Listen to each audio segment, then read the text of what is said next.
But before we do, Wanda, I want to turn to you. One of the things that you say in your book is that effective leaders really know how to navigate conflict. This is like a critical skill of leadership.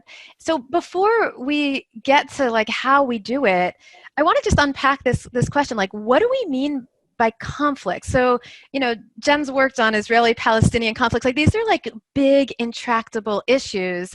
I don't think we're solving the Middle East, peace challenges right now. So like when you think of conflict, what are we talking about? What do we mean? It's a pleasure to be here, and what a great group to talk with as well. When I work around the world, I find people have very different interpretations of this word conflict.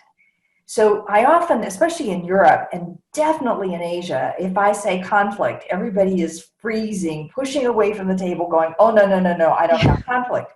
Because to them, conflict means to the point where we have gotten to literally ready to kill each other. Like there's just so much animosity, there's no hope left in this. And I think in the, like in the US in particular, I don't think that's what we mean by the word conflict. So I think it's important to say in conflict, we're talking about where we both care about something, we've got a stake in the game, and we can't agree on a way forward, and it matters. And we feel the tension, the disgruntlement, the disparagement at times, a range of emotions around this. But conflict then refers to we just disagree and it matters. At least that's the definition I use to talk to Yeah. people. Then everybody kind of calms down and say, oh, okay, we can talk about that.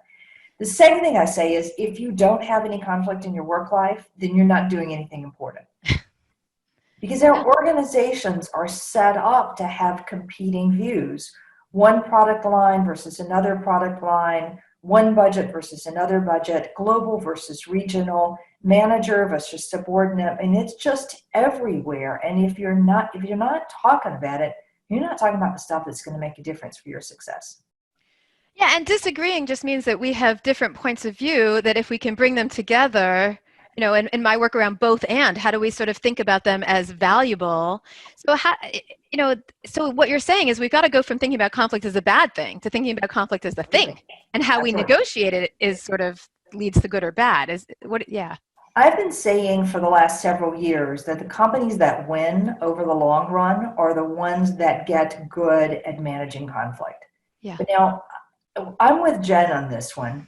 I don't think we need to always think about conflict as win-win, because it is not always possible that everybody wins in the equation, and that's a mistake to even try.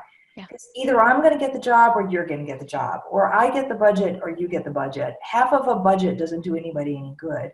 So we're going to win and lose. Now the question is, how do we draw that balance, and how do we have that conversation so people walk out of it not feeling stuck, angry, destructive in ways. And I think that's what's so powerful about the habits.